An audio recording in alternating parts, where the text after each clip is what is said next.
"Tell me what you took," Aurelio Carver said from the doorway, his voice low and measured in a way that was somehow worse than shouting.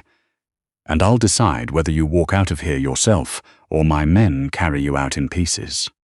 Faye Beckett had been a housekeeper at the Carver Grand for 2 years. She knew every scuff mark on the baseboards of every floor. She knew which elevator shaft hummed funny after midnight, and which suite on the 14th floor had a broken thermostat that maintenance kept pretending to fix. She knew this penthouse. The way the Mississippi River light hit the far windows at exactly 11:47 p.m., throwing gold stripes across the white carpet. The way the private office smelled like cedar, and the particular brand of bourbon only men with too much money drank. She knew it the way she knew the back of her own hand. She had never expected to be standing in the center of it, with the door locked behind Aurelio Carver, and her heart beating so hard she could feel it in her molars. "Mr. Carver." Her voice came out steadier than she deserved. She was still gripping her cart handle, her thick fingers tight around the chrome, her knuckles aching. She was a big woman, wide-hipped, heavy-chested, the kind of woman who'd spent her whole life learning to move through rooms without apologizing for the space she took up. Right now that felt important, standing her ground on 3 inches of heels that were already murdering her feet after a 9-hour shift. "My shift ended at 11. I was leaving." "You were in my private office." He hadn't moved from the door. Aurelio Carver, at 51, looked less like a man who ran the most powerful criminal organization from the Gulf Coast to the Tennessee line, and more like someone's idea of a Renaissance painting, all hard jaw, silver at the temples, dark eyes that didn't blink anywhere close to often enough. His suit jacket was off, his sleeves rolled to the elbow, forearms resting against the doorframe like he had nowhere to be and all the time in the world. The gun at his hip said otherwise. The turn-down request included the office, Faye said. I was replacing the water carafe and the whiskey glasses, same as every Thursday. You were in there for 22 minutes. He tilted his head. That's a lot of time for 2 glasses and a pitcher. 22 minutes. He had cameras she hadn't seen. Of course he did. Faye kept her face entirely still, which was a thing she'd learned from her grandmother, who had raised her on a block in East Baltimore, where looking rattled was the same as wearing a target. She kept her eyes on his and did not break. I dropped the carafe, she said. I cleaned it up. There's no broken glass in the waste bin. A beat of silence stretched out between them, wide as the river visible through the far windows.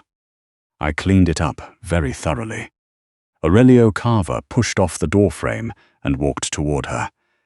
He moved the way powerful men always moved, unhurried, deliberate, like the floor existed specifically for him. The scent of him reached her before he did, cedar and bourbon and something colder underneath, like winter metal. He stopped 2 feet away and looked at her the way people rarely looked at Faye, which was all the way. Not through her, not past her shoulder, not at some point above her head, where it was easier to pretend she wasn't quite so much. He looked directly at her face. You're not scared enough, he said quietly. I'm terrified, Faye said. I just don't perform it. Something shifted in his expression. She couldn't name it. He reached into the inside pocket of his jacket, which was hanging on the back of his chair, and withdrew a phone. He turned the screen to face her. It was a screenshot of a document she had read approximately 40 minutes ago, while standing in his private office with shaking hands and the very clear understanding that she had just walked into the middle of something that could get her killed. This was photographed from my desk, Aurelio said. The original is still there. Someone wanted a copy. Someone who doesn't work for you, Faye said. The words were out before she could stop them. Aurelio's eyes narrowed. Explain that. Faye exhaled. Her cart handle squeaked under her grip. She released it, straightened her spine, all 5'4" of it, all 260 pounds, every inch of the woman she'd built herself into from nothing, and looked Aurelio Carver straight in the face. "I didn't photograph that document," she said. "I found it. I was replacing the carafe, and it was already out on the desk, not in a folder, not in the drawer, just sitting there in plain view like someone left it deliberately. And when I read the first page, I understood why that was a problem." What was on the first page? "Shipping container manifests for the port of New Orleans," Faye said. "Routed through a holding company called Meridian Gulf Partners. Your name isn't anywhere on those papers, but your port authorization codes are. All 12 of them. And the routing schedule corresponds exactly to the seizure reports in the Coast Guard incident log that was stapled to the back. The one from 3 weeks ago, the one where your competitor's people walked away clean while your shipment went to the bottom of the river." Aurelio went still. That particular quality of stillness, she recognized it now as the one that came just before something irreversible happened. "You read a Coast Guard incident report," he said slowly. "I read fast. I always have." Faye held his gaze. "Someone inside this building has been feeding your operations schedule to the Lafleur organization, and whoever left that document on your desk tonight didn't leave it for me. They left it because they wanted you to find it and think the leak was coming from the wrong direction. You're telling me you found evidence of a mole in my organization," Aurelio said, his voice dropping to something that barely qualified as a sound. "And your next move was to replace the water carafe and leave." "My next move was to replace the water carafe and leave," Faye confirmed.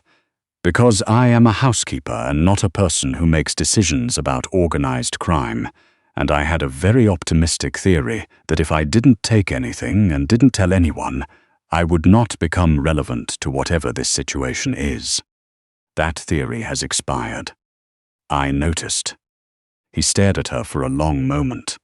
Then, very slowly, he said, "Walk me through it." Faye thought about the documents she'd catalogued in her memory, the way she stored everything, a skill from years of managing her mother's medication schedules and late rent notices and utility shut-off warnings, the kind of survival math that never fully left a person. She thought about what she'd seen and what it meant and what she hadn't told him yet. "The authorization codes on those manifests," she said. "They were rotated. Your organization updates port access codes every 30 days. I know because the maintenance schedule for the loading dock security panels runs through the hotel's facility management system, and I've seen the update requests. These codes were from the previous cycle. 32 days old." Aurelio frowned. That means whoever is feeding information to Lafleur has had access to your internal systems for at least 2 billing cycles, Faye said. "Not someone on the outside who grabbed a document once. Someone who has been inside for months and has the kind of access that doesn't get questioned." She paused. "Someone with standing." The silence between them changed texture entirely. "Kellum," Aurelio said finally, his head of security. The man who had been with him for 9 years and had biometric access to every secured system in the Carver operation. "You're pointing at Kellum." "I'm not pointing at anyone," Faye said. "I'm telling you what the numbers say, and the numbers say the breach is old, and it's internal, and it belongs to someone with system-level access. You know better than I do who fits that description." Aurelio turned away from her. He walked to the windows, and for a moment he just stood there looking out at the city, the lights of the French Quarter bleeding gold into the dark above the rooftops, the river flat and black and enormous beyond. Faye watched the tension move through his shoulders. "Kellum is blood," he said finally, "not by birth, by history." "I know," Faye said quietly. "That's why whoever set this up chose him, or chose to use him, because you'd resist believing it." He turned back. The look on his face was not something she could describe easily. Grief and fury occupying the same square inch of expression, compressed to almost nothing by the force of keeping it contained. "The document on the desk," he said. "If you didn't photograph it, who did?" Faye opened her mouth. A door opened behind her. Not the main entrance. The service corridor door, the one that connected to the private freight elevator, the one that required a staff passkey and a secondary code that only a handful of people in the building possessed. The man who stepped into the penthouse suite was Ingram Doyle, Aurelio Carver's attorney, and, by all public accounts, his closest advisor. He was 60 years old, lean and silver-haired, and impeccably dressed even at past midnight. And he was holding a silenced pistol with the easy familiarity of someone who had done it before. His eyes moved to Faye with the particular kind of dismissal she had absorbed 10,000 times, the glance that took in her size and her uniform and decided in the same half-second that she was furniture. "I was wondering when she'd finish explaining herself," Ingram said pleasantly. "Hello, Aurelio." "Ingram." Aurelio's voice was very quiet. He had gone completely motionless, and Faye understood instinctively that he was calculating distance, angle, the location of his own weapon. "You used the service entrance." "The girl's passkey." Ingram shrugged. "I lifted it from the cart while she was in the office. I thought it might be useful." He tilted his head. "I came in to clean this up. She wasn't supposed to be here this long. She was supposed to find the document, panic and run, and then you were supposed to go after her, and the conversation with Kellum was supposed to happen without you having all the pieces yet." His tone was almost apologetic. "You've always been too meticulous, Aurelio. You ask too many questions." "You framed Kellum," Aurelio said. "Kellum is useful. He'll take the fall. The Lafleur arrangement will transition smoothly." Ingram raised the pistol's aim. "You've been the only obstacle to a partnership that would have tripled our revenue, if you'd only been willing to work with reasonable people." "You sank my shipment," Aurelio said. The fury in his voice was gone, replaced by something colder and more precise. "You sold the port routes and you sank my shipment." A demonstration of good faith to new partners, necessary. Ingram's gaze flicked to Faye again, dismissive and final. "The housekeeper is unfortunate. Wrong place, wrong time. These things happen." Faye Beckett had grown up in East Baltimore. She had worked double shifts at a diner on Pratt Street for 4 years before she got the hotel job, carrying trays heavier than most men could lift without complaint, because complaints did not pay rent. She had moved through her whole life being underestimated by men who looked at her and saw only the surface, who never bothered to look further because why would they? She was not fragile. She was built from years of hard work and harder weather, and right now she was standing 3 feet from a mahogany sideboard that held, among other things, a solid crystal bourbon decanter the size of a small melon. He called me unfortunate. Ingram raised the gun to fire. Faye grabbed the decanter and threw it with everything she had. It caught Ingram across the temple. The crack of crystal on bone was sickening, and the gun discharged, the muffled shot punching through the drywall 6 inches to Aurelio's left, and Ingram staggered hard into the wet bar, bottles shattering around him. Faye didn't stop. She crossed the distance in 2 steps and drove her full weight into him, shoulder first, the way she used to break up her brother's fights in their narrow East Baltimore hallway. 260 pounds hit Ingram Doyle like a load-bearing wall. He went down against the wet bar frame hard, and she grabbed his gun wrist and twisted until his fingers opened, and the pistol clattered across the floor. "Aurelio," she said, her voice shaking now finally, "now would be good." Aurelio was already moving. He pulled Ingram up off the floor with one hand, and what followed was brief and decisive, and not something Faye looked directly at. She picked up the gun from the carpet, holding it carefully by the barrel the way she'd seen done in enough crime procedurals to know not to grip the handle, and she set it on the sideboard and stepped back and held onto the edge of it to keep her legs from buckling. When it was over, Ingram Doyle was zip-tied on the floor. Aurelio kept them in his desk drawer, which Faye filed away as information about the kind of life he led, and the suite had gone very quiet. Then Aurelio turned and looked at her. He was bleeding from a gash on his forearm where a glass shard had caught him. His sleeve was ruined. He looked at Faye standing against the sideboard, her chest heaving, her hair escaped from its bun, her uniform probably done for good. And the expression on his face was something she had never seen directed at her before. Not pity, not the tolerant patience people deployed when they remembered she was in the room, not surprised that she was capable.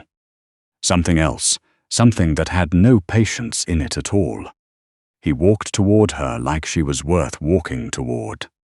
"You threw a crystal decanter at a man with a gun," Aurelio said. "It was the closest thing. You tackled him." He stopped close enough that she could see the gray ringing the dark of his eyes, the fine lines at their corners.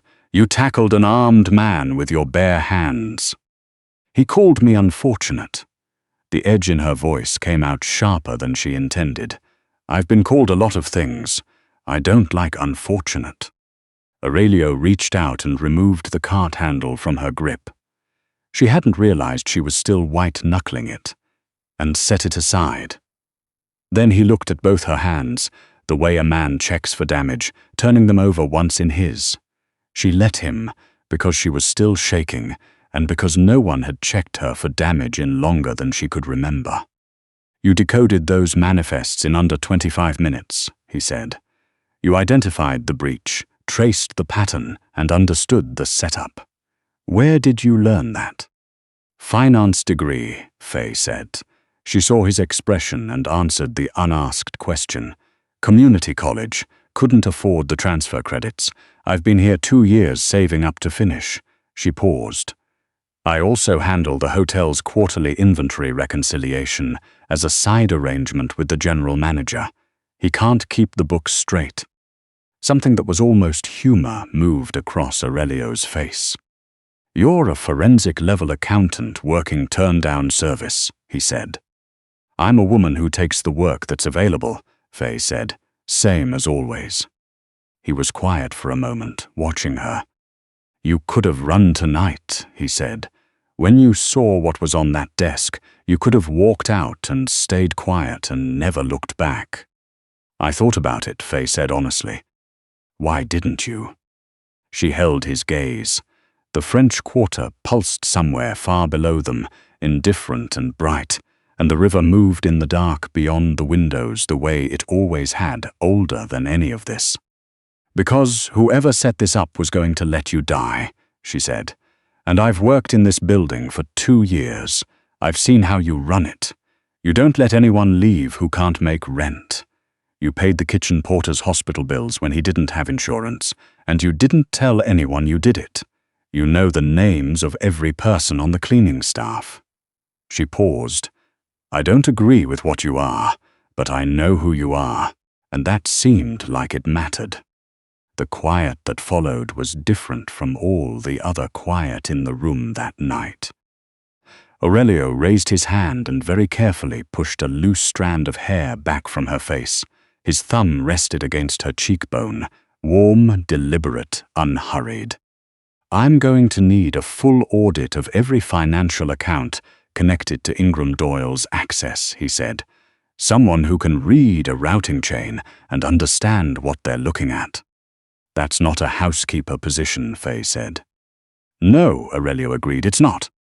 I'd need access to the facility management system and the external accounts." "You'll have it. And a real salary. Name it." She looked at him. This man who was a monster by any reasonable definition, who she had not planned to be here with, who was looking at her the way she had wanted to be looked at for longer than she'd been willing to admit to herself. She thought about her degree and her side arrangement, and the 2 years she'd spent invisible in every room she cleaned. "I'm not going to be background," she said. "If I'm in, I'm at the table." Aurelio's hand curved around the side of her jaw, steady and certain. "Faye," he said, and her name in his mouth sounded like a decision being made once and not revisited. "You've been the most important person in this room since the moment you walked in. I'm just the one catching up." He pulled her into him then. Not a kiss, not yet, something quieter than that. His arm came around her thick waist and his chin dropped to the top of her head, and she let herself lean, just for a moment, into the solid weight of him. Outside, the Mississippi caught the city lights and threw them back, broken and golden. Somewhere below, the French Quarter kept on as it always did, loud and alive, and entirely unconcerned. She had walked into this suite a housekeeper with a 9-hour shift behind her and a cart full of clean towels. She was leaving it as something the city hadn't seen coming.